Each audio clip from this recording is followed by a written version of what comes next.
आते हैं आपके बैंक निफ्टी के डाटा पर। बैंक निफ्टी की आज की क्लोजिंग बहुत ही बढ़िया। आज हमने दो लेवल्स को पार किया के बाद टेस्ट किया एक को और एक को पार किया। 49,500 आज हमने पार किया, 49,800 तक हमने टेस्ट किया है। तो यहां तक तो शॉर्ट कवरिंग आनी थी जो आ गई। अब इसके आगे मार्केट को नया ऊर्जा, नया फ्यूल की रिक्वायरमेंट होगी और ये फ्यूल आपको चाहिए होगा। मेरे को लगा थोड़ा बहुत आईटी कल परसों पे पुल बैक करेगा तो आपको 23,200 तक वो भी ले जाएगा। 23,200 पे निफ्टी का पुल बैक खत्म होगा, 49,800 पे बैंक निफ्टी का पुल बैक खत्म हो रहा है। तो ये दोनों चीजें अपने पुल बैक्स को खत्म कर रही हैं, लेकिन अब फ्रेश लॉन्ग के लिए मार्केट को थोड़ा और ऊर्जा और स्पेस की रिक्वायरमेंट है। मेरे साथ मेहमान तो है ही, राजेश जी हैं, कुणाल परार है, नीरव वोरा भी मेरे साथ तब थोड़ी देर में जुड़ जाएंगे, उनसे भी हम करेंगे बातचीत। जतिन केडिया भी होंगे। लेकिन जो भी मेहमान मेरे साथ जुड़ रहे हैं उन सबसे बस एक करके मैं कुछ क्वेश्चंस लेता चलता हूं और फिर हम बातचीत करेंगे। कुणाल परार, सुबह सुबह भी आपसे काफ़ी सारे हमने शेयर्स पता किए। अभी मैं फिर से उनके जरा एक आइडिया ले लेता हूं कि उन शेयर्स में अभी क्या करना चाहिए। एक बार जरा एस्कॉर्ट्स आप चेक करो सर, आपको एस्कॉर्ट्स ठीक लग रहा है? वेल, निफ्टी के एस्कॉर्ट की बात करें तो जो मोमेंटम फिलहाल एस्कॉर्ट में देखने को मिल रही है, मुझे लग रहा है कि आने वाले दिनों में और भी बढ़िया सी मोमेंटम देखने को मिल सकती है इस पर्टिकुलर स्टॉक में। डेली चार्ट और वीकली चार्ट आप देखिए 6% ऊपर के मोमेंटम है। डबल बॉटम फॉर्मेशन का ऑलरेडी स्टॉक ने ब्रेकआउट दिया है, बुलिश डाइवर्जेंस भी है। वीकली चार्ट में भी स्टॉक ने जो पहले रेजिस्टेंस था उसका भी सपोर्ट लेवल बना दिया है। तो एक अच्छे खासे लेवल का एक्सपेक्टेशन हम रख सकते हैं। आज के दिन में ही स्टॉक 6% ऊपर है। तो अभी प्रेजेंट लेवल पे अगर हमें नई पोजीशन ऐड करनी है तो उसके लिए नया एफएल तो हमें देखने को नहीं मिलेगा, लेकिन जिन्होंने ऑलरेडी पोजीशन बना के रखी है उनके लिए लेवल जरूर दूंगा। पहला टारगेट हमें 3,340 का देखने को मिलेगा और 3,340 जैसे ही ब्रेक होगा ये वन वे रैली में आपको 3,640 तक के भी लेवल दिखाने के लिए रेडी है। तो जिनके पास ऑलरेडी पोजीशन है उनके लिए व्यू है, होल्ड करके रखिए। अच्छे खासे लेवल आने वाले दिनों में ये स्टॉक में देखने को मिल सकते हैं। ठीक है, पॉइंट टेकन। एस्कॉर्ट्स पूछा, एस्कॉर्ट्स के बारे में रिकमेंडेशन मिल गई आपको। अब जरा नीरव जी से करते हैं बातचीत। नीरव सर नमस्ते, थैंक यू वेरी मच। एक बार आप अपना आउटलुक दे देंगे सर बाजार पे, आपको और कितना चलता हुआ दिखता है? दो फेज में चलेगा बाजार सर, पहले शॉर्ट कवरिंग करेगा, बाद में लॉन्ग करेगा। शॉर्ट कवरिंग कहाँ तक लगती है आपको? नमस्ते सभी दर्शकों को। देखिए, बाजार का जो ट्रेंड है अभी काफी अच्छा लग रहा है। फिलहाल अगर हम देखते हैं तो ऑलमोस्ट 1000 पॉइंट्स की एक रैली हम लोग ने देख चुकी है। करीबन 22,000 के नीचे निफ्टी गया था कुछ वीक्स पहले, एंड आज हम ऑलमोस्ट 23,000 टच कर चुके हैं। तो हमें लग रहा है कि 23,200 के आसपास निफ्टी थोड़ा संभलना चाहिए, एंड शायद थोड़ा कुछ प्रॉफिट बुकिंग वहां पे देखने मिले। 200 से 400 पॉइंट का एक प्रॉफिट बुकिंग अगर आता है एंड थोड़ा साइडवेज मार्केट हो जाता है तो ये कंसोलिडेशन काफी हेल्दी रहेगा बाजार के लिए। मोटा मोटी मार्च अब मेरे ख्याल से 12 दिन बचे हैं, तो ब्रॉडली हमें लग रहा है कि यही स्तरों पे निफ्टी क्लोज होना चाहिए, जो एक काफी फायदेमंद हो सकता है आने वाले महीनों के लिए। तो नेट डोमेस्टिक मैक्रोज हम देख रहे हैं तो काफी सुधरे हैं लास्ट पिछले 5 से 10 दिनों में, एंड इनफैक्ट ग्लोबल मैक्रोज भी काफी सुधरे हैं। तो उसके चलते ये हम लोग ने एक ग्लोबल रैली देखी है। बट हैविंग सेड दैट, काफी सारे सेक्टर्स और स्टॉक्स अच्छे खासे चल चुके हैं। हम देख रहे थे कि 15 से 20% तक काफी स्टॉक्स चले हुए हैं। तो हमने हमारे क्लाइंटों को भी थोड़ा प्रॉफिट बुक करने की सलाह दी है यहाँ पे। पार्शियल प्रॉफिट बुकिंग डेफिनेटली करना चाहिए। इन केस 23,200 23,400 तरफ हम बढ़ रहे हैं तो बाकी का जो ट्रेडिंग पॉइंट ऑफ व्यू से जो ओपन पोजीशन है वहां पे भी थोड़ा प्रॉफिट बुकिंग कर सकते हैं। क्या पॉइंट टेकन है सर, आपने जो भी पॉइंट्स रखे हैं उसको हम समझते भी हैं और जान भी रहे हैं। और इस बीच अभी 90 पॉइंट की बढ़त है निफ्टी पर और करीब 450 अंकों की बढ़त आ चुकी है बैंक निफ्टी पर। इंडिया विक्स आप देखेंगे तो बिल्कुल फ्लैट है। एडवांस डिक्लाइन की रेशियो भी दिखाओ स्क्रीन पर जरा जल्दी। और एडवांस डिक्लाइन की रेशियो में देखोगे आज आपको काफ़ी बढ़िया दिखेगा। मैं आपको एक रफ आइडिया देता हूँ। आज के टोटल लॉन्ग्स में से करीब 150 से ज़्यादा लॉन्ग्स आज भी बने हैं। कल भी ऐसे ही था, कल 100 लॉन्ग बने थे, आज 150 लॉन्ग बने हैं। ये जो 172 आप नंबर देख पा रहे हो ना, इसमें 150 नंबर्स तो लॉन्ग का है खाली, यानी कि जो जानबूझकर सामने से खरीद रहे हैं। मंदी नहीं कटी उनमें, खरीदी जा रही है, खरीदना हो रहा है। तो ये बहुत स्ट्रॉन्ग सिग्नल होता है। दो चीज़ें बड़ी प्रॉब्लमेटिक होती हैं, first is unwinding and second is long. Long बनेगा तो बाजार रुकेगा नहीं, अनवाइंडिंग होगा तो बाजार तब भी नहीं रुकेगा। शॉर्ट्स और शॉर्ट कवरिंग होती रहती है बाजार में। एक दो चीज़ें और भी पता करनी है, एक काम करते हैं उससे पहले जरा छोटा सा ब्रेक ले लेते हैं। जब ब्रेक के बाद लौटेंगे ना, फिर एक टीटागढ़ रेल्स नाम से एक कंपनी है, करीब है 758 रुपये की, उससे बातचीत करेंगे। छोटे से ब्रेक के लिए लौट रहे हैं।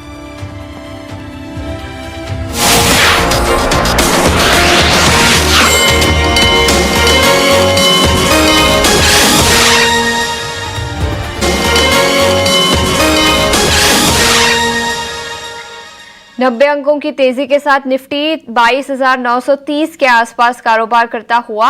वहीं निफ्टी बैंक की बात करें तो यहां पर आज के सत्र में फिर एक बार आउट परफॉर्मेंस दिखा है। 1% की तेजी, 470 अंकों की तेजी के साथ निफ्टी बैंक भी कारोबार कर रहा है। कई सारे मेहमान हमारे साथ जुड़े हुए हैं, कई सारे स्टॉक स्पेसिफिक आइडियाज भी हमने ले लिए। लेकिन जतिन गेडिया, गुड आफ्टरनून, आप बता दीजिए आपके क्लोजिंग कॉल्स आज कौन से होंगे? Good afternoon everyone. तो हमारे जो लॉन्ग कॉल्स होंगे वो पहले तो अपोलो एपीएल अपोलो ट्यूब्स में होगा। तो हमने देखा है कि 3 वीक से ये स्टॉक कंसोलिडेट कर रहा है और हमें लगता है कि एक ब्रेकआउट के लिए रेडी है। तो एपीएल अपोलो ट्यूब्स लॉन्ग करने की सलाह रहेगी।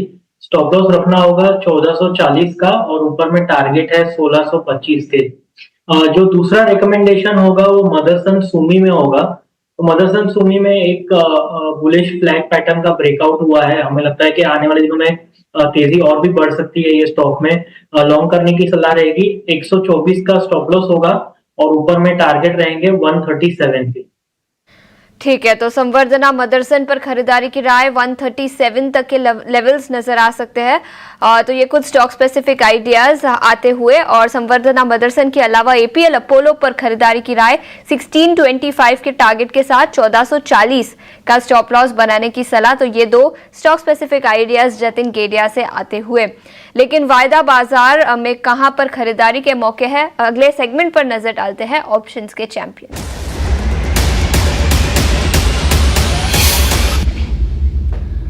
और इस घंटे के ऑप्शन का चैंपियन बताने के लिए हमारे साथ फिनवर्सिफाई की ध्वनि पटेल जुड़ चुकी है। ध्वनि, गुड आफ्टरनून। बताएं, बाजार में तीसरे दिन लगातार तेजी, लेकिन ऐसे में फ्यूचर्स एंड ऑप्शंस में कमाई के मौके कहां पर है? Good afternoon. डेफिनेटली बाजार के अंदर जिस हिसाब से यहाँ पे बाइंग एक्शन देखने को मिल रहा है तो काफी इंपॉर्टेंट हो जाता है इन स्टॉक्स को ढूंढना जहाँ पे फ्रेश ब्रेकआउट्स हमें देखने को मिल रहे हैं। वैसा ही एक काउंटर है गोदरेज प्रॉपर्टीज का। ओवरऑल रियल एस्टेट के अंदर बाइंग देखने को मिल रही है। गोदरेज प्रॉपर्टीज के काउंटर के अंदर हमें एक अपवर्ड राइजिंग चैनल देखने को मिल रही है जिसका ब्रेकआउट यहाँ पे काउंटर के अंदर देखने को मिलेगा। स्पॉट लेवल में ऊपरी स्तरों पे स्टॉक वापस से 2250 के लेवल्स जो है उसको रिगेन करता हुआ देखने को मिल सकता है। तो कॉल ऑप्शन के जरिए हम इसको ट्रेड करेंगे। 2100 का at the money call option 53 rupees 54 rupees के भाव के बीच में आपको ये मिल जाएगा। उसको खरीद के चलना है। 80 से 95 का इसका टारगेट रहेगा। स्टॉप लॉस 40 रुपीज का लगा के रखे। अधिकतम मुनाफा 9300 तक का और नुकसान 3000 तक का हो सकता है। गोदरेज प्रॉपर्टीज पर ये राय। बहुत बहुत शुक्रिया ध्वनि, समय निकालकर हमारे साथ जुड़ने के लिए। इसी के साथ सेबी का रिस्क डिस्क्लोजर 90% लोगों को फ्यूचर्स एंड ऑप्शंस में नुकसान होता है, तो अपने फाइनेंशियल एडवाइजर को कंसल्ट करके फिर ही एफएनओ में ट्रेड करें। ये राय वायदा बाजार से कुछ स्टॉक स्पेसिफिक आइडियाज ध्वनि पटेल से आती हुई। लेकिन इसके अलावा कुछ और इंडिविजुअल स्टॉक्स और सेक्टर्स, गोदरेज प्रॉपर्टी, उनके कॉल पर एक बार नजर डाल लेते हैं। 2100 के कॉल खरीदने की सलाह, जहां पर अधिकतम मुनाफा और अधिकतम नुकसान जो हो सकता है वो लेवल्स आपके स्क्रीन पर आते हुए। लेकिन इस बीच कुछ और सेक्टर्स पर नजर डालेंगे जहां पर एक्शन दिखा है। और आईटी इंडेक्स, याद रखें सिटी की एक रिपोर्ट आई है जहां पर उनका मानना है कि नजरिया काफी कॉशियस है, वैल्यूएशंस काफी एक्सपेंसिव है और अमेरिकी बाजारों से संकेत भी कमजोर है, जिसके चलते सभी कंपनियों के ग्रोथ में इंपैक्ट दिखाई देगा इस साल में। तो आईटी इंडेक्स में इस खबर के चलते काफी गिरावट दिखी है। और कुछ इंडिविजुअल स्टॉक्स की बात करें तो टेक महिंद्रा 2% से ज्यादा की गिरावट के साथ कारोबार। LTI, Mindtree, Infosys, TCS, persistent systems, सभी आईटी सेक्टर के स्टॉक्स में भारी गिरावट दिखी है। नीरव, क्या राय होगी आपकी इन आईटी सेक्टर के स्टॉक्स पर? खरीदारी के बाद, गिरावट के बाद क्या अब खरीदारी के मौके बनेंगे? देखिए, आईटी सेक्टर की अगर हम बात करें तो डेफिनेटली थोड़े बहुत हेडविंड्स क्लियरली दिखाई दे रहे हैं यहाँ पर। इसका यही कारण है कि जो टैरिफ्स यूएस ने इम्प्लीमेंट किए हैं काफी सारे देशों पर, उसके वजह से उन्हीं देशों ने रेसिप्रोकल टैरिफ्स भी उनके ऊपर लगाया है। रिटेलिएशन के दौर पे। अब इसके कारण यूएस का जो इन्फ्लेशन है वो शायद कहीं ना कहीं थोड़ा बढ़ सकता है आने वाले महीनों में, जिसके कारण ये एक ट्रेंड बनता जा रहा है कि शायद स्पेंडिंग थोड़ी लो हो जाए आने वाले महीनों में। एंड उसके वजह से ही मार्केट थोड़ा कॉशियस है। एंड हमने देखा है कि नैस्डैक एक अच्छा 10 से 12% से गिरा हुआ है, नैस्डैक इंडेक्स, और उसी का जो रिपल इफेक्ट है हम लोग ने काफी सारे देशों में देखा है एंड इंडिया में भी देखा है। आईटी एज अ सेक्टर थोड़ा बहुत बैकफुट पे है अब। इसके यही कारण है कि एक तो Q3 के नंबर्स भी काफी वीक रहे थे काफी सारे स्टॉक्स के लिए, एंड गोइंग फॉरवर्ड ऑल्सो हमें लग रहा है कि थोड़े वीक ही रहेंगे नंबर्स। तो eight this point in time ऐसा कोई मोमेंटम भी नहीं है, तो बेटर है कि अवॉइड करना चाहिए। एक आध क्वार्टर के बाद हमें ज्यादा आइडिया आएगी कि वेदर यहाँ पे निवेश करने के लिए ये लेवल्स अच्छे हैं या नहीं है। तो अभी के लिए थोड़ा अवॉइड करना बेटर होगा।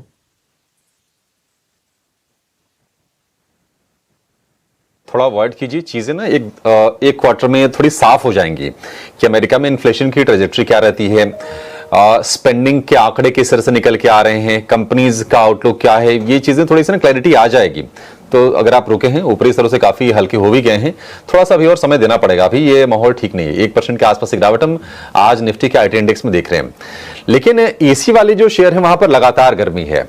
एसी वाले शेयर यानी कि ब्लू स्टार में, वोल्टास में, अंबर एंटरप्राइजेस भी एसी बनाती है, कुछ और कंपनी जो एसी के कंपोनेंट्स बनाती हैं उन, और चौतरफा आज हम तेजी देख रहे हैं। और ये तेजी आज नहीं, कुछ दिनों से लगातार चल रही है। हैवेल्स का भी देखिए डिवीजन है, ये भी लॉयड्स वाले एसी ये बनाते हैं ये। लेकिन एक एक्सक्लूसिव खबर आ रही है कि अप्रैल से एसी के दाम बढ़ने वाले हैं। जी हां, अगर आपने एसी खरीदी नहीं है अभी तक तो थोड़ा जल्दी कर लीजिए। क्या जानकारी है और सूत्रों के हवाले से क्या जानकारी मिल रही है, डिटेल्स लेकर हमारे सहयोगी समीर दीक्षित हमारे साथ जुड़ गए हैं। समीर बताइए, कितनी महंगी हो सकती है एसी और क्या खबर आपके पास है? अगर आप इस गर्मियों के मौसम में गर्मी से बचने के लिए एयर कंडीशनर खरीदने का मन बना रहे हैं तो आपको बता दें कि इस बार आपको ज्यादा पैसे चुकाने होंगे एसी खरीदने के लिए, खासकर अगर आप एसी अप्रैल या उसके बाद में खरीद रहे हैं। ऐसा इसलिए क्योंकि एसी कंपनियों ने एसी के दाम में तकरीबन 5 से 8% की बढ़ोतरी करने का फैसला लिया है। और इसके पीछे जो एसी एयर कंडीशनर मैन्युफैक्चरर हैं वो तमाम कारणों को गिना रहे हैं। जो प्रमुख वजह है वो है कि डॉलर रुपए के मुकाबले मजबूत हुआ है, या यूं कहें कि रुपया कमजोर हुआ है, जिसकी वजह से फॉरेन एक्सचेंज में उन्हें जो पार्ट इंपोर्ट करने पड़ते हैं उसके लिए ज्यादा पैसे चुकाने पड़ते हैं। यही नहीं, जो रॉ मटेरियल जैसे कि कॉपर, एल्युमिनियम, स्टील या अन्य रॉ मटेरियल जो एसी मैन्युफैक्चरिंग में लगते हैं उनकी कीमतों में भी तकरीबन 5 से 10% की बढ़ोतरी हुई है पिछले 6 महीने से 1 साल में, जिसके चलते एसी मैन्युफैक्चरर ने यह फैसला लिया है कि ये जो बर्डन है कीमतों की बढ़ोतरी का वो अब एंड कंज्यूमर यानी कि कस्टमर पे इसको पास ऑन करेंगे, और वो फैसला लिया भी जा चुका है। और एसी अब जब आप रिटेल मार्केट में खरीदने जाएंगे तो पिछले साल की तुलना में वही एसी तकरीबन उसमें आपको 5 से 8% रुपए में बढ़ोतरी होती हुई नजर आएगी।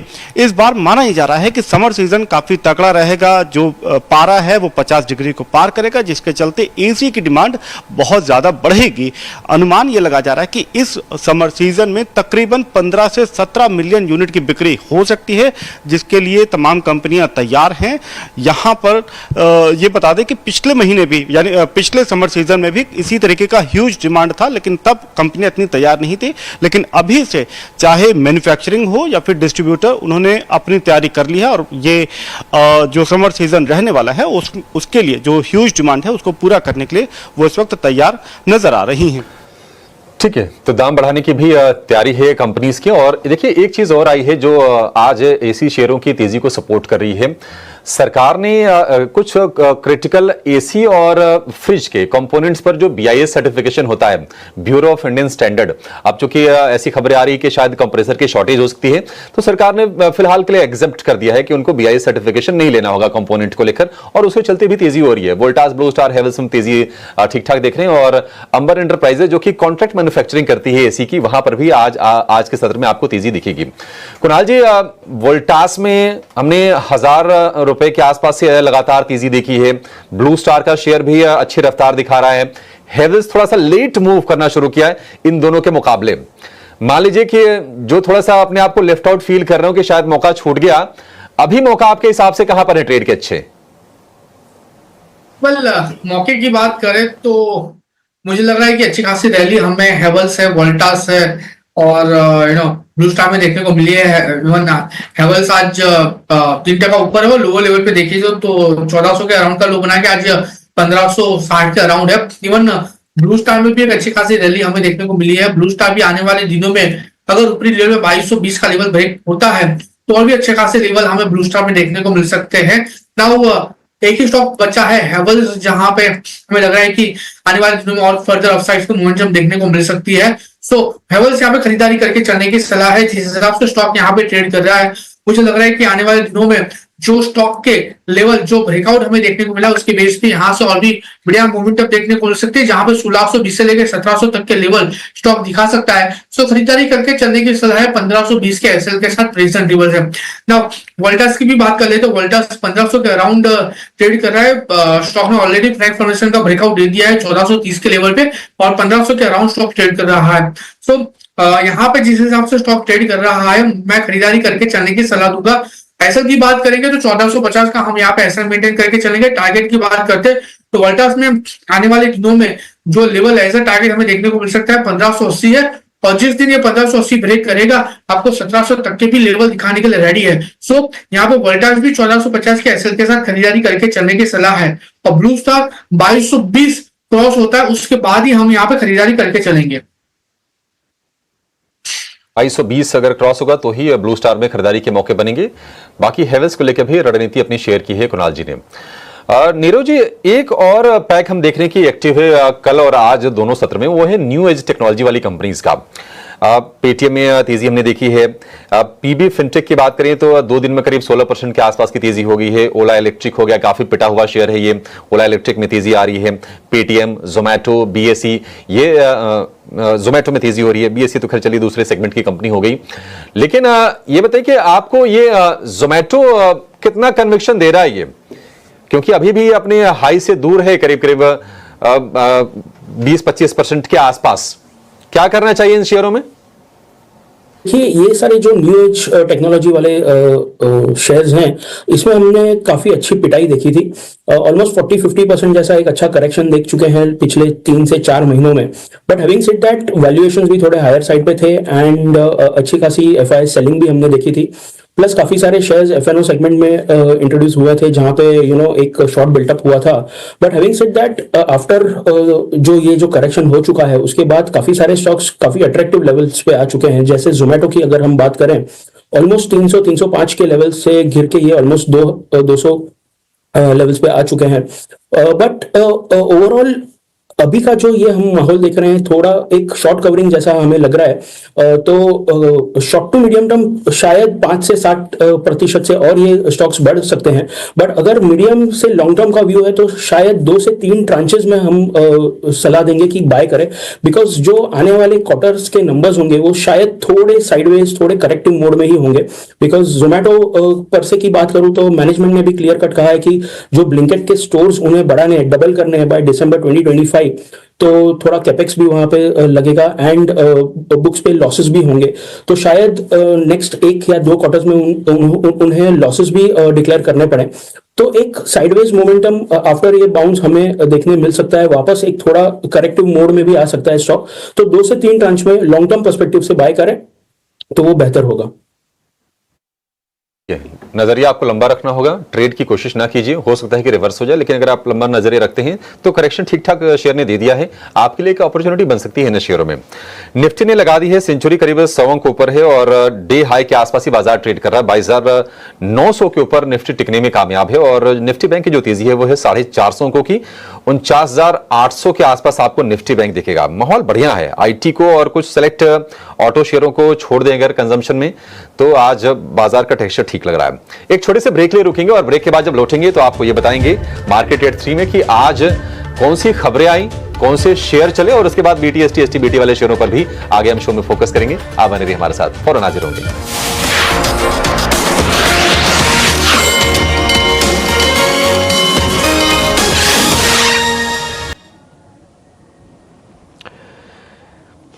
मार्केट्स की आज की क्लोजिंग भी ठीक है, नंबर्स के हिसाब से भले कल जैसे नंबर्स नहीं होंगे बट कन्विक्शन के हिसाब से आज का कन्विक्शन कल के जैसा ही कन्विक्शन है।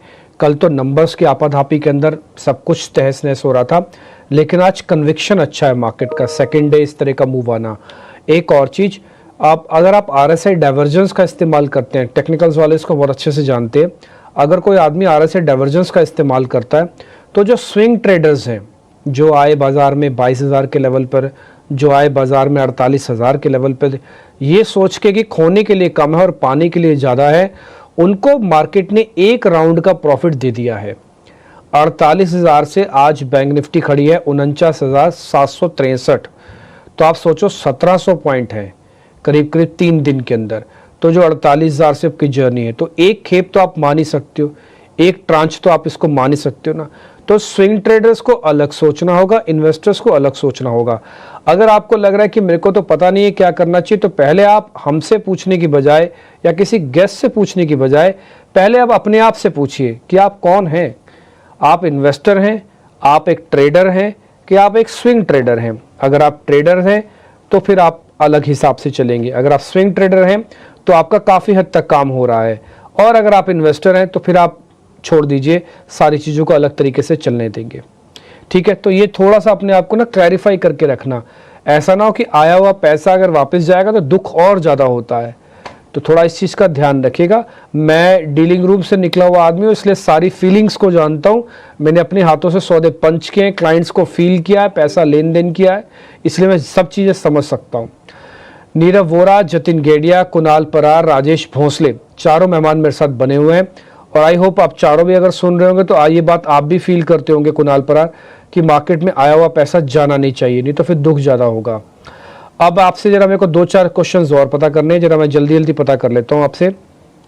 ये एक बार जरा पेटीएम और पीबी फिनटेक दिखाओगे स्क्रीन पर वापस से, खासकर पॉलिसी बाजार पीबी फिनटेक दिखाना, है ना। 2 दिन से बढ़िया चल रहा है, ये थक जाएगा या फिर अभी और चलेगा? कुणाल परार जरा चेक करना पीबी फिनटेक।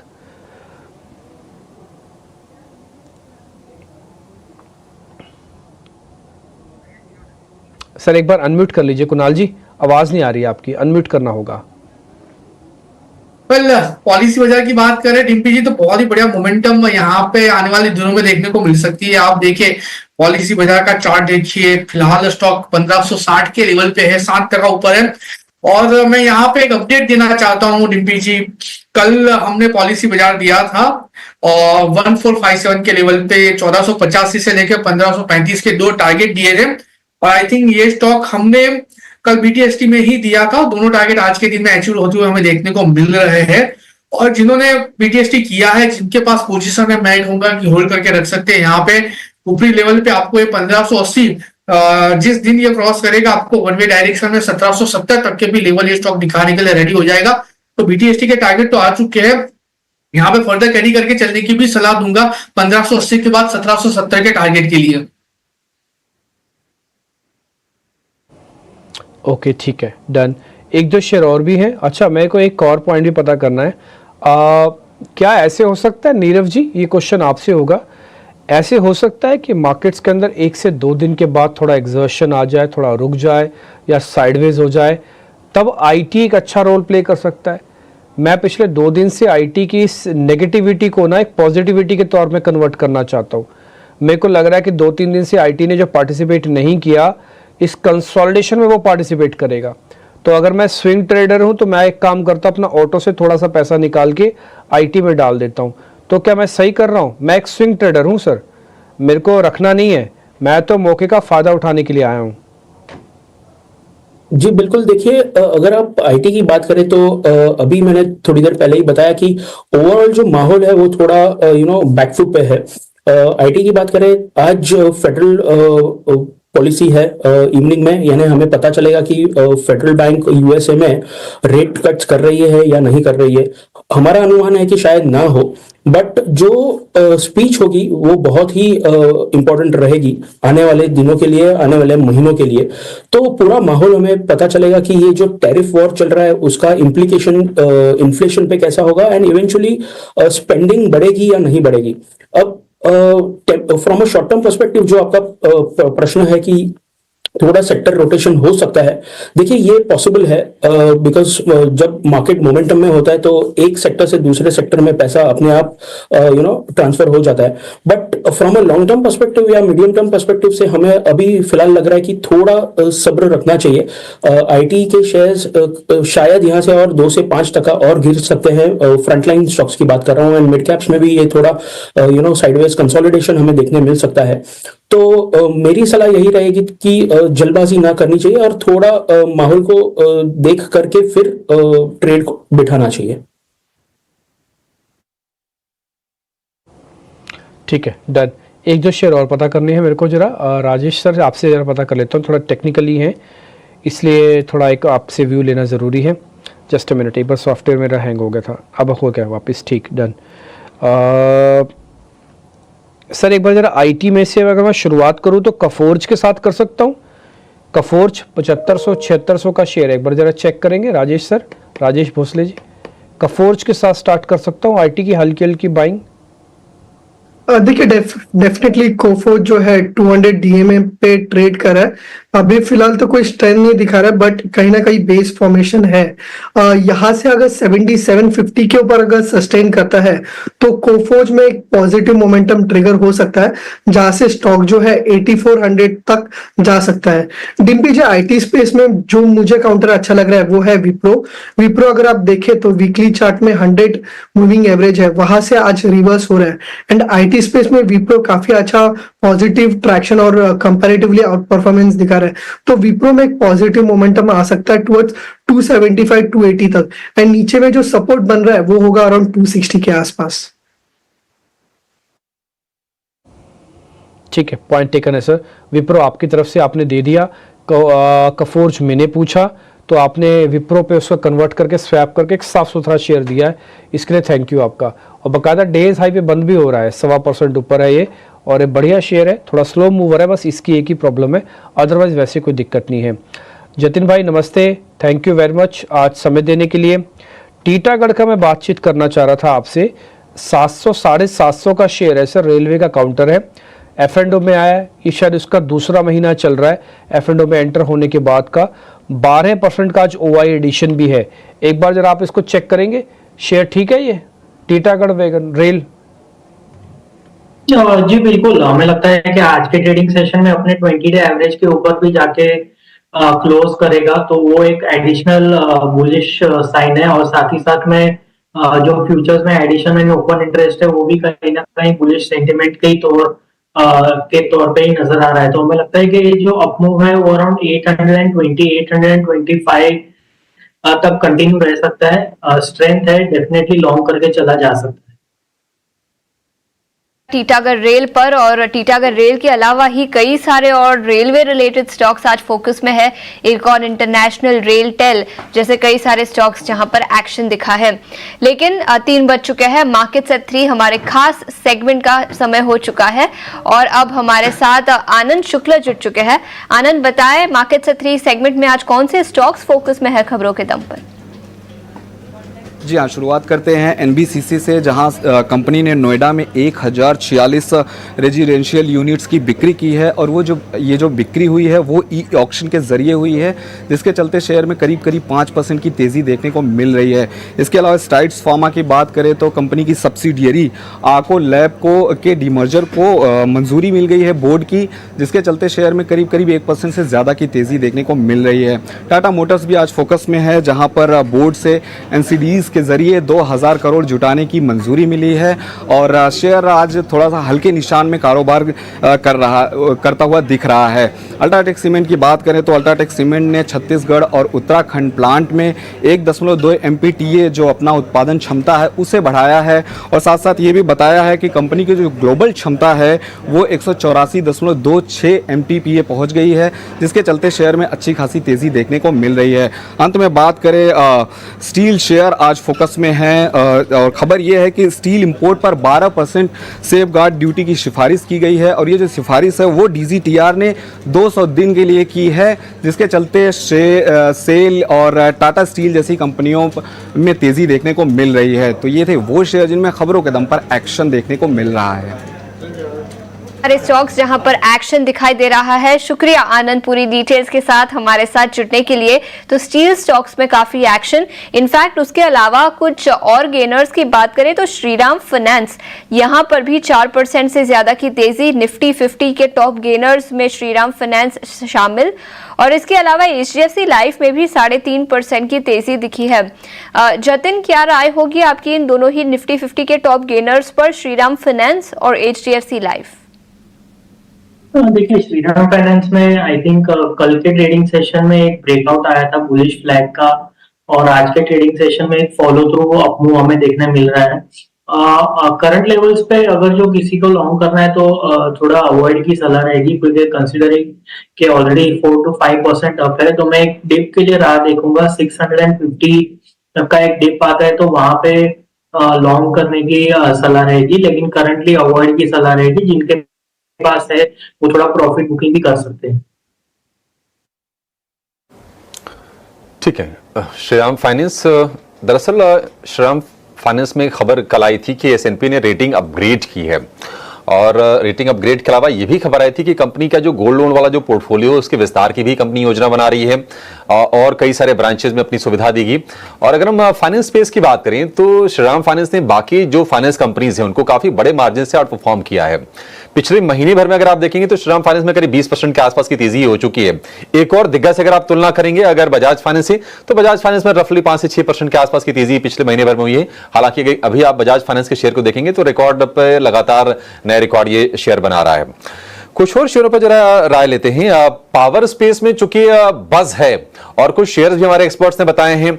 एक शेयर आज जो लगातार रेकमेंड हो रहा है वो है टाटा पावर का, लेकिन पावर ग्रिड में भी हम स्ट्रेंथ देख रहे हैं।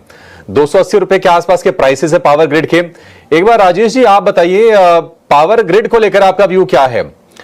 क्या अभी लेते हैं और इस एक्सपायरी तक मान लीजिए अगर रखते हैं तो क्या 300 रुपए के भाव आ जाएंगे फिर से? जी Abhishek ji, definitely power stocks में काफी अच्छा मोमेंटम है। हमने सीजी पावर में पे भी बात किया है, एंड पावर ग्रिड एक स्लो मूविंग स्टॉक है, बट देख रहे कि एक फ्लैग ब्रेकआउट डेली चार्ट पे दिखाई दे रहा है, एंड आज काफी अच्छे वॉल्यूम्स भी हो रहे हैं। डेली RSI भी अगर आप देखें तो कहीं ना कहीं 60 के ऊपर क्रॉस कर रहा है, तो एक्सपेक्ट कर रहा है ये जो पॉजिटिव मोमेंटम है वो कंटिन्यू हो सकता है, पॉसिबली टुवर्ड्स 285 288 लेवल्स। तो पावर ग्रिड को यहाँ पे भी बाय कर सकता है with a stop loss of 268। 68 के स्टॉप लॉस के साथ पावर ग्रिड को बाय कर सकते हैं। आज जो प्लेटफॉर्म वाली जो कंपनीज हैं जो एक्सचेंज चलाती हैं वहां पर भी हम एक्शन देख रहे हैं। BSE में करीब 5% के आसपास की तेजी पर कारोबार हो रहा है। 6000 से एक स्टीप फॉल आया था, हमने देखा था कि 4000 रुपए के आसपास तक भाव आ गए थे। कुणाल जी, BSE की आज की जो तेजी है क्या ये सस्टेन कर पाएगी? आपको लगता है कि जो शॉर्ट टर्म में जो पेन था, जो हमने फॉल देखा, वो कंप्लीट हो गया है अब इसमें?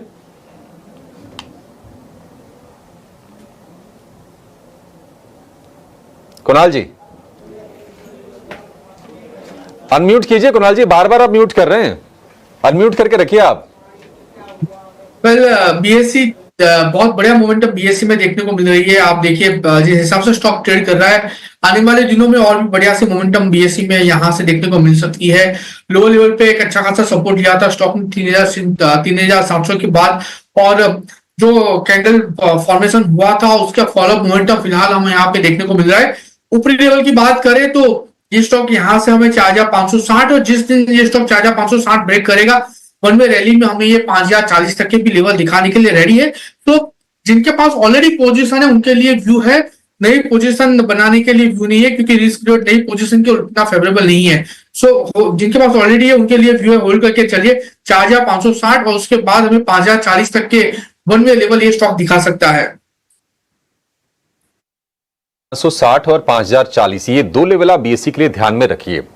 आज के अगर हम स्टार परफॉर्मर की बात करें तो डिफेंस शेयरों में कमाल की तेजी है। 10% ऊपर मझगांव डॉक है, 10% ऊपर आपको कोचिन शिपयार्ड का शेयर दिखेगा। गार्डन रीच में इसके डबल 20% का सर्किट ही लग गया है।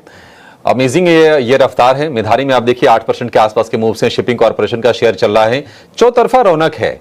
काफी ज्यादा पिटाई के शिकार हुए भी हैं। बाजार का जब सेंटिमेंट वीक हुआ तो उसमें ये शेयर भरभरा के गिरे और अब एक रिकवरी वाला ट्रेड चल रहा है। कहां पर आपके लिए मौके पर नहीं, एक छोटे से ब्रेक के बाद जानेंगे और ब्रेक के बाद जब लौटेंगे तो अपने एक्सपर्ट्स ये भी जानेंगे कि आपके लिए बीटीएसटी या फिर एसटीबीटी के मौके बाजार में कहां पर बन रहे हैं। आप कहीं जाएगा नहीं, बहुत छोटा सा ब्रेक लेंगे, फौरन हाजिर होंगे।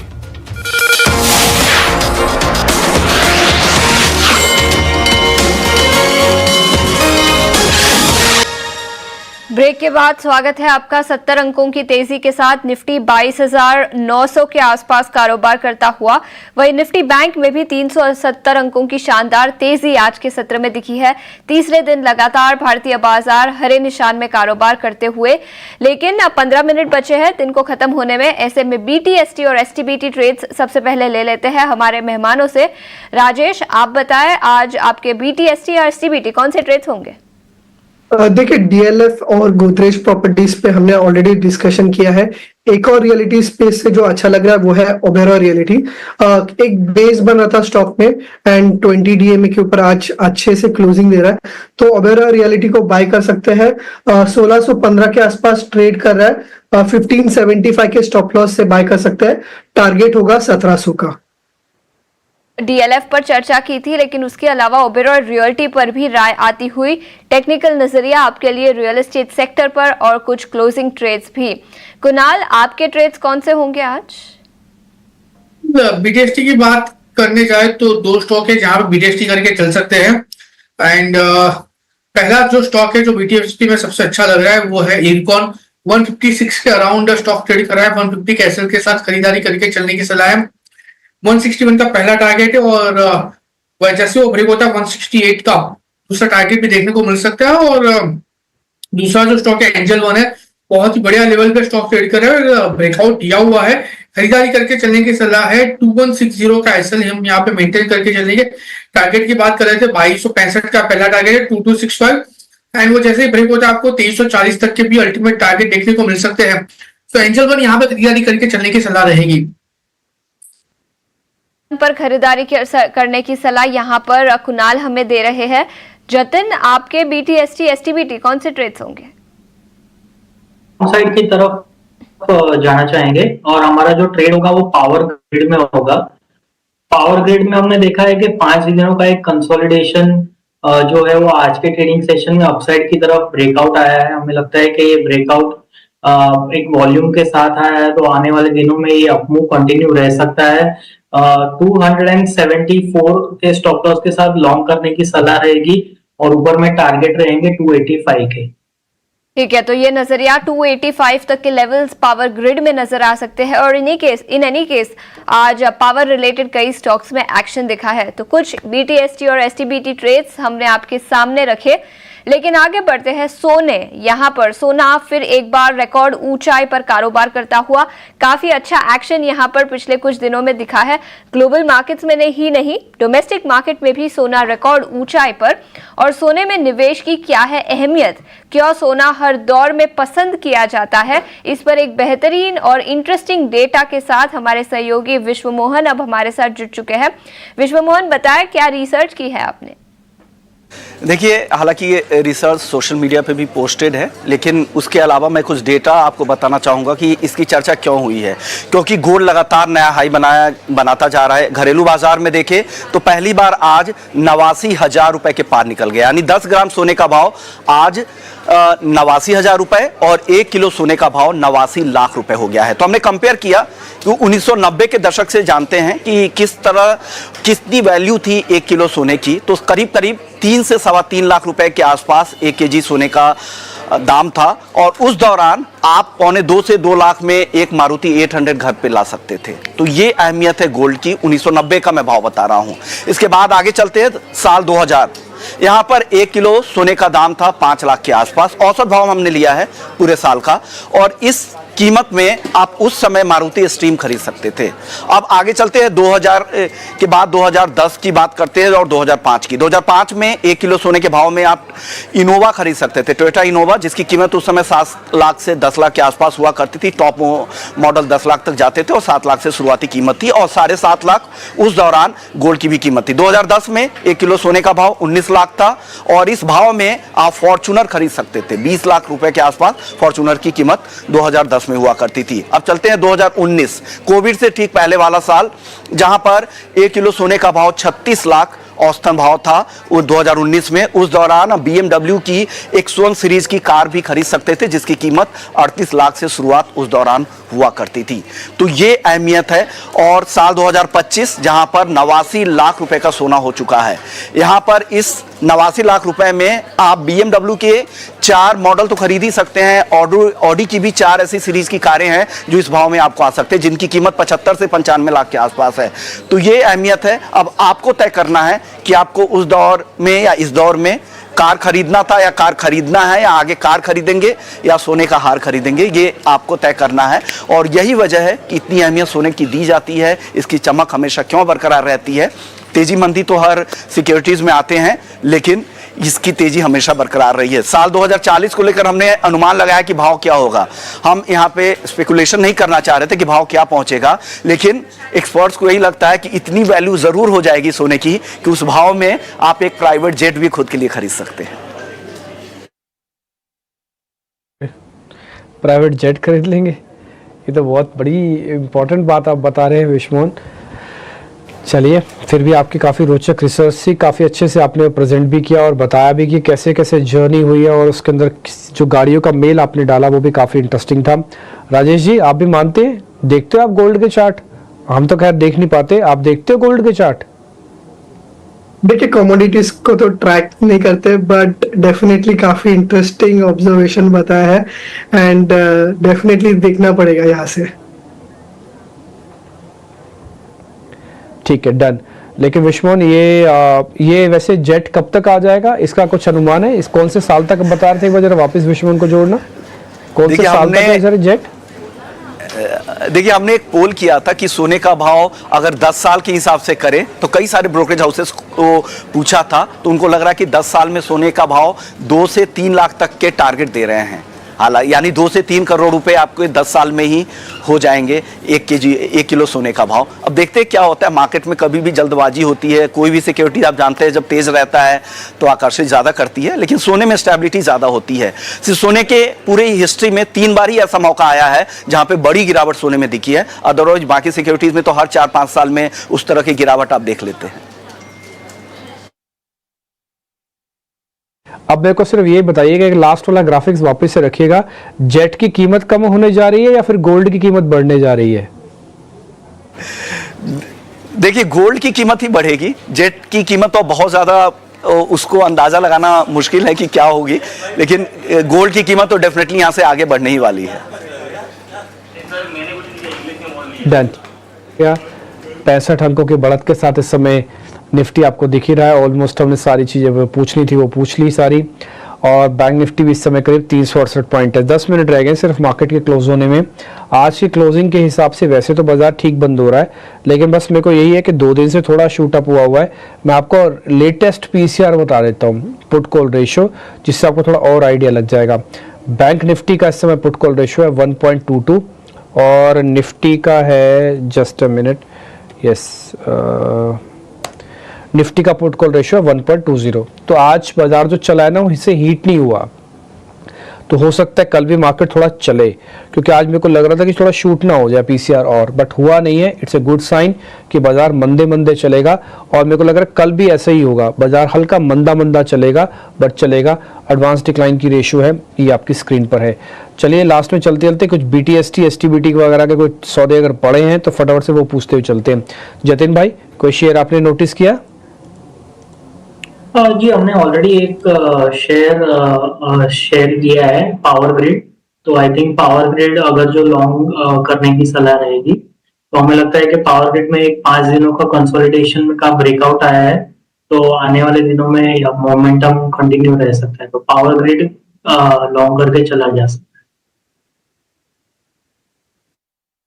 ठीक है, पावर ग्रिड का कोई ऑप्शंस ले सकते हैं क्या?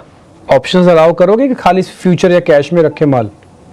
नहीं, हमें लगता है कि कंसिडरिंग के ये लास्ट वीक ऑफ एक्सपायरी है, तो second last week of expiry है, लेकिन हमें लगता है कि कैश बेटर रहेगा कंसिडरिंग कि ये ऑप्शंस में थोड़ा है, लेकिन I would rather go with cash only. आज वैसे आईटी के अलावा अगर मैं आपको बताऊं, एक स्टॉक आज ऐसा भी है जिससे मेरे को एक्सपेक्टेशन नहीं था कि आज ये भी कमजोर होगा। उस शेयर का नाम है यूनाइटेड स्पिरिट्स। एक बार जरा स्क्रीन पे दिखाइएगा, यूएसएल या मैकडॉवेल्स के नाम से आपको मिल जाएगा ये। ठीक है, 1.5% नीचे है और बिल्डअप करीब 5% के आसपास का है। कुणाल परार, एक बार आप देखेंगे इस शेयर के अंदर आज स्मार्ट रिकवरी नहीं आई सर, उल्टा तो वीक ही रहा। यस डेफिनेटली सर, जिस हिसाब से स्टॉक ट्रेड कर रहा है, ओवरऑल जो मोमेंटम आनी चाहिए वो मोमेंटम नहीं है, लेकिन उसके उल्टा तकरीबन स्टॉक 1.5% नीचे है। मैं थोड़ा सा रिस्क लेके यहाँ पे चलने की कोशिश करूंगा। स्टॉक फिलहाल 1347 के अराउंड है। लोअर लेवल पे आज का जो लो है वही हम ऐसे मेंटेन करके चलेंगे। 1323 का खरीदारी करके चलने की सलाह है। टारगेट की बात कर लेते हैं तो फिलहाल स्टॉक 1347 के अराउंड है। 1323 का हमारा ऐसा रहेगा। टारगेट की बात करें 1365 का पहला टारगेट है जो इसका हाई भी है, और 1365 अगर ब्रेक होता है ऊपरी लेवल पे आपको 1400 तक के लेवल देखने को मिल सकते हैं। सो मैं इनिशियली पावर प्ले में लास्ट ओवर पे यूनाइटेड स्पिरिट खरीदारी करके चलने की सलाह दूंगा। यूनाइटेड स्पिरिट्स को खरीदने की सलाह है। 1365 और 1400 रुपए की टारगेट, 1323 रुपए का स्टॉप लॉस आपको लगा के चलना है। आखिरी 5 मिनट बच गए हैं और बाजार को हम देखने की ऊपरी स्तरों से थोड़ा सा करेक्ट हुआ है। हालांकि 22,900 के लेवल को होल्ड करने की बखूबी कोशिश है निफ्टी की, लेकिन जो गेंस 100 अंकों के हो गए थे वो रह गए 70 अंकों के आसपास के। और निफ्टी बैंक में हालांकि हम तेजी मोमेंटम बरकरार है। 400 अंकों के आसपास की, 450 अंकों के आसपास की तेजी आज के सत्र में है। आज जो दो सेक्टर कमजोर रहे वो है आईटी और कंजम्पशन में अगर आप ऑटो को भी शामिल कर लेंगे तो आप देखेंगे कि उसमें हीरो मोटो में आज प्रेशर रहा, मारुति सुजुकी के शेयर में कमजोरी रही। इसके अलावा आईटीसी, नेस्ले जैसे शेयर भी आज के सत्र में कमजोर हुए। जतिन, आईटीसी की बात करें तो 400 रुपए के क्रूशियल लेवल के पास फिर से आ गया आईटीसी का शेयर। क्या और गिरेगा या फिर इस लेवल पर कॉन्ट्रा पोजीशन ले सकते हैं तेजी की? देखिए, हमें लगता है कि एक रेंज में रहेगा। इसमें ये स्टॉक में 390 के आसपास का जो प्रीवियस स्विंग लो था और रिसेंट की जो रैली हुई थी उसमें इसने 415 के आसपास, जहां पे 40 डे का एवरेज है, वहां पे रेजिस्टेंस लिया था। तो हमें लगता है कि ये रेंज बाउंड रहेगा बिटवीन 390 एंड 415। करंटली थोड़ा वीकनेस दिखा रहा है, लेकिन मैं कोई कॉन्ट्रा बेट लेने की इसमें सजेशन नहीं दूंगा। अगर जो पॉजिटिव क्लोज आता है तो then we can consider, but at this point of time कोई सेटअप नहीं है जिससे मैं एक डेफिनेटिव लॉन्ग या तो शॉर्ट की सलाह दे पाऊं। इसे आप छोड़ सकते हैं फिलहाल के लिए। क्विकली कुणाल जी, आप बताइए, आज जो ईएमएस वाली कंपनीज रही, इलेक्ट्रॉनिक मैन्युफैक्चरिंग वाली, चौतरफा तेजी उसमें रही है। डिक्सन में हम तेजी देख रहे हैं, अच्छी क्लोजिंग देने जा रहा है डिक्सन आपको लगता है कि अगर किसी के पास लॉन्ग हो तो उसको अभी कैरी करें, होल्ड करें? वेल डेफिनेटली 13,830 का राउंड है। स्टॉक ने ऑलरेडी ब्रेकआउट दे दिया है 13,600 के लेवल का।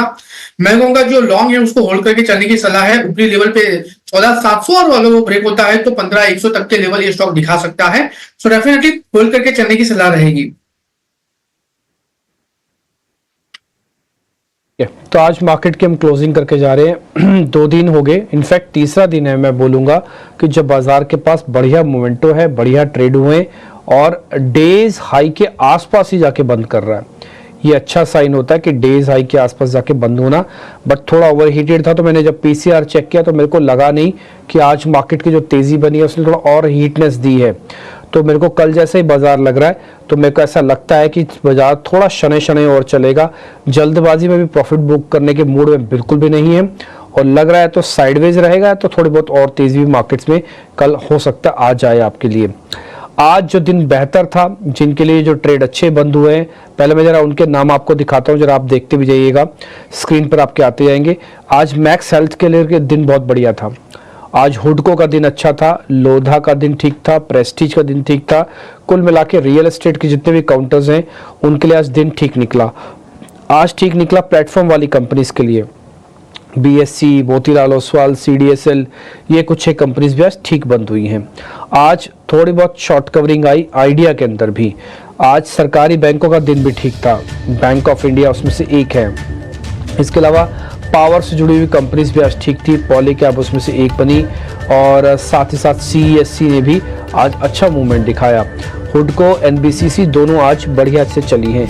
ये तो कुछ अच्छे शेयर्स थे जिनकी आज की क्लोजिंग अच्छी हुई है। अब जिनका खराब हुई है वो है Tech Mahindra, ITC, Dabur, Britannia, Maruti, Colpal, यानी कि FMCG और IT का दिन आज पूरी तरह से खराब था।